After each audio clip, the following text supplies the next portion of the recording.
Manifestación el fin de semana en Minnesota, antes del inicio del juicio contra el policía acusado del asesinato de George Floyd.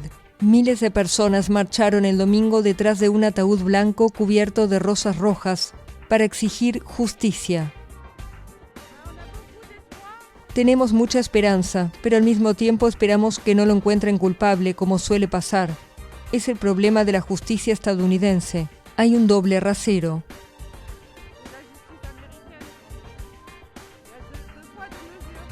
Nueve meses después de la muerte del afroestadounidense, el juicio comienza con la selección del jurado. El acusado es Derek Chauvin, un ex policía blanco que fue filmado presionando su rodilla en el cuello de Floyd durante casi 9 minutos, mientras el detenido, que estaba esposado, luchaba por respirar. Las imágenes provocaron una ola de protestas de Black Lives Matter contra la brutalidad policial y la injusticia racial en Estados Unidos y en ciudades de todo el mundo. Otros 3 agentes involucrados en el arresto de Floyd, Alexander Kueng, Thomas Lane y Tu Thao, enfrentan cargos menores y serán juzgados por separado.